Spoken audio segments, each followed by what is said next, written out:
السلام عليكم، مساء الخير وصباح الخير عليكم. في اي وقت كتشاهدوا هذا الفيديو مستمر معكم ان شاء الله في هذا الشيء ديال مباراة التعليم من حتى للزد. المهم فيديو مور فيديو ان شاء الله.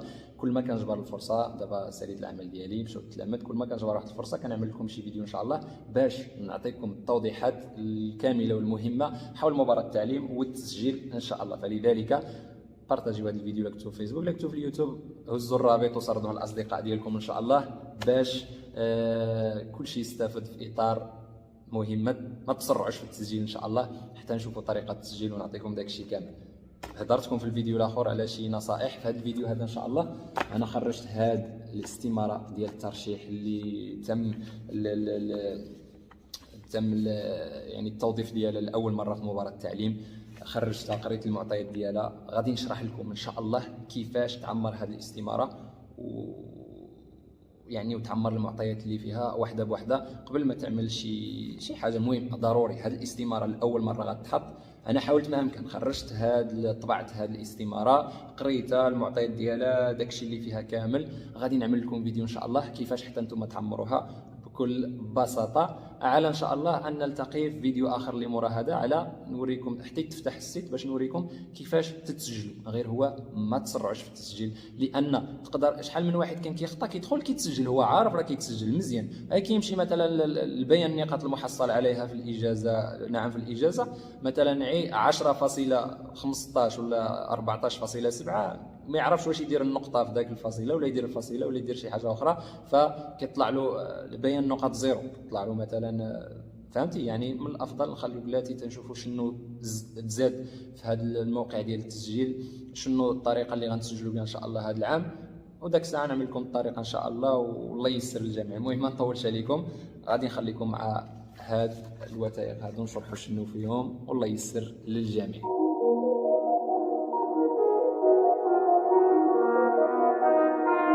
اذا الاخوان مرحبا بكم في الشرح ديال هذه الاستماره. هذه الوثيقه هذه رسميا لاول مره يعني كنشوفوا هذا الشيء في مباراه التعليم، فغنحاول ما امكن نشرح لكم خطوه بخطوه. اللي ما فهمش شي حاجه يخليها مكتوبه في التعليق باش نجاوبكم واحد مور واحد ان شاء الله.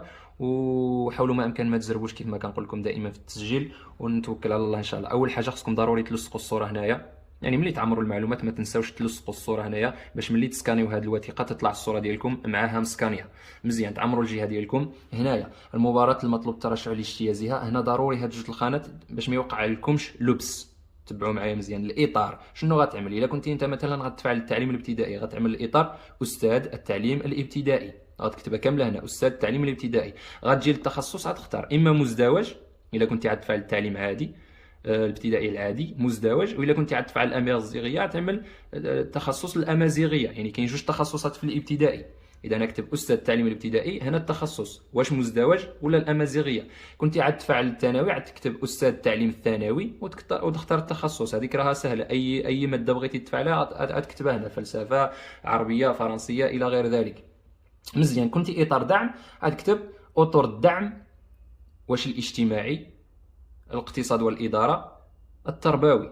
واذا كان في حاله كان التربوي غتكتبوا هنا اطر الدعم التربوي، كتبوها هنا التربوي باش هنا تكتبوا داك واحد التخصص من داك جوج التخصصات اللي كتقسم لهم اطر الدعم التربوي. اطر الدعم التربوي راه كيتقسموا على جوج، هنا غتكتبوا اطر الدعم التربوي وهنا غتكتبوا واحد التخصص من داك جوج التخصصات اللي غتختاروا واحد فيهم. مزيان. هنا الاكاديميه الجهويه للتربيه والتكوين اللي غادي تفعلها ان شاء الله.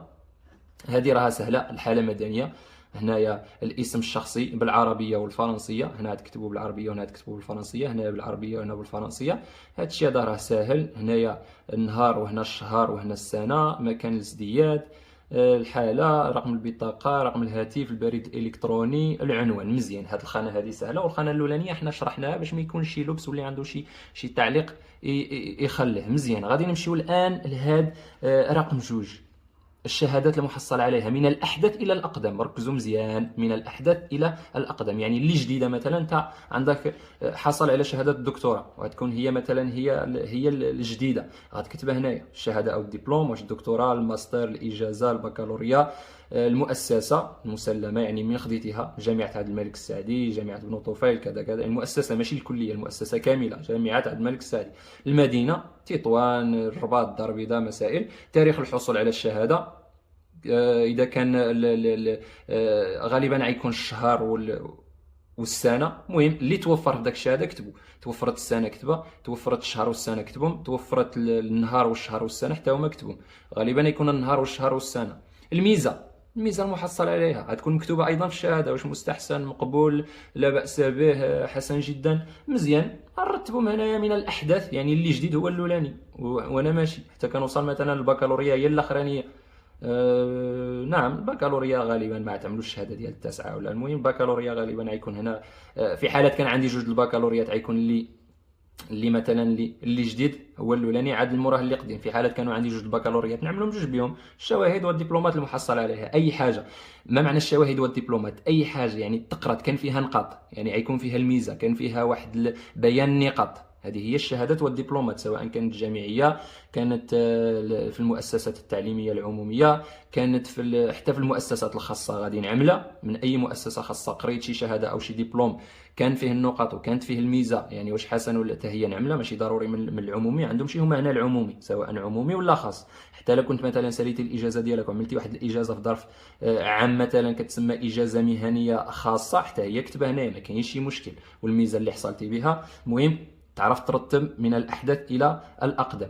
اي حاجه فيها نقط يعني قريتيها كان فيها بيان النقاط، كان فيها معدلات، فيها الميزه ديالها، كتسمى الشهاده والدبلوم من اي مؤسسه كانت.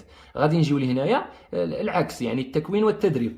التكوين والتدريب ايضا من الاحدث الى الاقدم. شنو التكوين والتدريب؟ يعني اي حاجه، اي شهاده عملتيها او اي تدريب عملته ولكن ما كانش فيه النقاط، يعني ما كاينش فيه باين النقط، ما فيهش داك الميزه واش حصلتي على 10 ولا 15 ولا حسن ولا مستحسن. يعني دوزتي واحد التدريب، دوزتي واحد التكوين في عام ولا في عامين، المده ديالو فوقاش دوزته، السنه اللي دوزته، المؤسسه او الهيئه اللي منحتك هذا التكوين او هذا التدريب، والمدينه اللي دوزتي فيها التدريب. يعني ما كاينش فيه النقاط، كان فيه واحد الشهاده وصافي مطبوعه فيها الخاتم ديال داك المؤسسه كتشهد بانك دوزتي واحد التدريب لمده عام او عامين. قلت لكم انا ما فيهش النقاط، هذاك راه كيدخل هنا في التكوين والتدريب باش تميزوا ما بين الشهادات والدبلوم وما بين التكوين والتدريب. اذا اي حاجه فيها نقاط قريتوها كان فيها بيان النقاط، فيها الميزه، كتحسب هنا في الشواهد والدبلومات. اي حاجه قريتوها ما كانش فيها نقاط، يعني عاد تدريب ولا خبره ولا اي حاجه عندها، ولكن ماشي هنايا عندهم موضوع التكوين والتدريب. اذا ماشي انا دوزت واحد الحاجه ما عندهاش التكوين، مثلا دوزت واحد التكوين ولكن ما جبتش الشهاده ديالو. علاش؟ لان انا ماجي لواحد الاخر هذا البيان تما واحد النقطه مهمه. يعني اي حاجه دوزتيها وانقطعتي، مثلا دوزتي واحد التكوين وانقطعتي ما كملتيش، ما عندكش واحد الشهاده مختومه من ذاك المؤسسه، راه ما كيتسماش تكوين او تدريب، لانك في الاخير غتكون مطالب بهاد الشواهد تحطهم. مزيان، ها حنا سالينا الصفحه الاولى. اللي باقي عنده شي غموض يخليه مكتوب في التعليقات. غنجيو لهنايا. هذه سهله. المؤهلات في مجال الاعلاميات، انت اش كتعرف في الاعلاميات؟ معلوميات مكتبيه. نعم انا كنقرا من التليفون باش ما نقراها غلط. اذا معلوميات مكتبيه، شنو كتعرف في البرامج المعلوماتيه المستعمله؟ داك ممكن ثلاثه، هنا تعتمد على ثلاثه، مثلا على الوورد، الاكسل، باوربوينت، يعني المعلومات المكتبيه اللي عندها علاقه بالكتابه. شنو كتعرف تستعمل في المعلوميات؟ عاود تعمل واش جيد. العلامات هنا عملوا بالعلامات، عملوا بكروه هيدا، واش جيد، واش متوسط، واش ضعيف، يعني علامه في الخانه اللي انت متمكن منها. مثلا الوورد تقدر تكتبها بالفرنسيه، من الافضل كتبوا باللغه ديال المعلومات بالفرنسيه، وورد، اكسل، باوربوينت، وكتعملوا ديك الساعات علامه هنايا اما جيد واما متوسط. غنمشيو للبرمجه، شي بروغرامات كتعرف تخدمهم، يعني ما عندهمش علاقه بالكتابه، البرمجه، بروغرامات بحال مثلا نقولوا مثلا كتقن مثلا الادوات ديال المونتاج، بحال مثلا لي ادوبي بريميوم، كتخدم شي حاجه يعني اللي ما عندهاش علاقه بالكتابه، عندها علاقه بالبرمجه. كتخدم الانيميشن، يعني الانيماسيون، كتخدم مثلا الفوتوشوب، كتخدم المهم اي حاجه ما عندهاش علاقه بهاد معلومات مكتبيه اللي معروفه كتسمى، كتكون حنا معروفه الوورد، الاكسل، باوربوينت. اصلا نعطيكم ثلاثه ديال الخانات، الوورد، الاكسل، باوربوينت. هنايا شي حاجه اخرى اللي ما عندهاش علاقه بالكتابه، عندها علاقه بالبرمجه، كتعرف تبرمج لي روبوت، كتعرف تبرمج شي حاجه وكتعمل شي حاجه اخرى زايده هنايا، عاود عندك كتجربه خاصه ولا كمعرفه خاصه ديالك زيدها هنايا. المهم تقدر تكون ما داخلاش في البرمجه، تقدر تكون ما داخلاش في المعلوميات. اي حاجه مثلا عندها علاقه في مجال الاعلاميات، راه هذه سهله صراحه. غنمشي لهنايا الكفاءات اللغويه. الكفاءات اللغويه العربيه، تعمل ايضا العلامات، يعني من الافضل تعملوا علامات باش الا كان هذا التصحيح راه يكون اوتوماتيك ولا شي حاجه، ما عملوا العلامه صحيح العربيه، اذا متمكن منها مقروءه، متمكن منها مكتوبه، متمكن منها منطوقه. الامازيغيه، ما واش كنعرف نقراها واخا ما كنعرفش نكتبها، ما كنعرفش ننطقها. غنمشي للفرنسيه، الانجليزيه، الاسبانيه، اخرى لغه اخرى. الا كانت هاد اخرى هذه اخرى تقدر تكتبها مثلا هنا، ماشي حيتاش هذه ماشي فهمتي يعني تشوفها شخص تقدر تكتبها هنا الفوق مثلا متمكن من الالمانيه، كتب هنا الالمانيه وصافي، وكتب لها العلامات ديالها اللي كتشوفها مناسبه. غنمشيو لهنا داك الرساله التحفيزيه اللي كانوا كيعملوها العام اللي فات. هذا العام عملوها هنايا على شكل فقرات، يعني كل فقره غتكتب لها اسطر ديالها اللي انت كتشوفها تقدر تأهلك باش تجتاز هذه المباراة. إذا العناصر التحفيزية اللي ترشح لاجتياز المباراة عندهم السؤال الأول هنا استعراض الأسباب الذاتية، يعني ديالك أنت شخصية، الإمكانية والقدرات والمؤهلات والمعارف والمهارات والتجارب. هنا يعني يا باش تجاوب على هذه الأسئلة راه هو امتحان صراحة، غير باش تجاوب على هذه الأسئلة هذا هو بحال واحد الامتحان ديال علوم التربية ولا على أي، الله يسر الجميع. تقدروا تعتمدوا، يعني من الأفضل كل واحد يعمل بالأسلوب ديالو بالخط ديال يدو، وداك الخط ديال يدو يكون مكتوب مزيان ما فيهش اخطاء، يكون سليم من الاخطاء ما فيهش. كتسمى احترم العلامات الترقيميه، العلامات ديال الترقيم، الفصيله، النقطه، المسائل، علامه الاستفهام، داكشي كامل. المهم نحاول ما امكن ان نوظف واحد اللغه سليمه اكثر من الاسباب، يعني نوظف واحد اللغه سليمه، واحد التعبير اللي هو سليم اكثر من داك الاسباب اللي غادي نقول له انا. يعني يقدر يشوف على داك اللغه وداك الخط وداك المسائل، يعرف بان عندي واحد الالمام بهذا الشيء اللي غادي نفعله انا، احسن ما نبقى هنا كنكتب وكنجامل خصني كذا وخصني كذا وكنقدر نعمل كذا وعندي المؤهلات كذا والمعارف كذا، وفي نفس الوقت عندي واحد الخط اللي هو ما بينش مزيان وما محترمش اصلا نفرق ما بين الجمل بالفواصل والنقاط وداك الشيء. كذلك هنا التعبير بوضوح عن الرغبه في الالتحاق بمهنه التربيه والتعليم. هي غير باش تنتقل من هذا السؤال لهذا السؤال ما تعرفش حتى كيفاش تنتقل.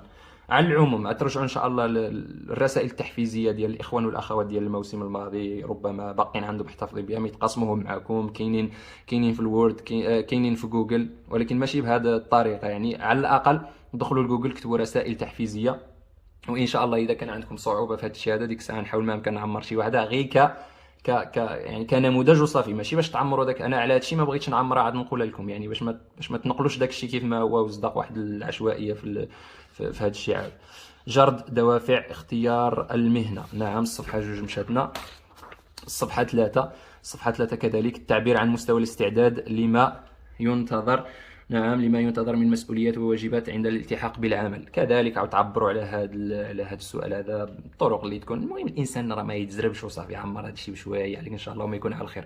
في الاخير اشهد ان المواقع اسفل على صحه المعلومات التي اوردتها في هذا المطبوع. حرر في بتاريخ، يعني شمن مدينه، التاريخ، النهار، الشهر، السنه، التوقيع مع بيان الاسم. عاد وقع يعني توقع وتكتب الاسم ديالك، اولا تكتب الاسم ديالك هنا والتوقيع يكون هنا كبير، ما كاين لا مصادقه عليه لا والو، غير الاسم مع بيان الاسم الكامل، فلان بالفلان توفيق البوشتي، يا عربيه يا فرنسيه، مع التوقيع هنا لتحت.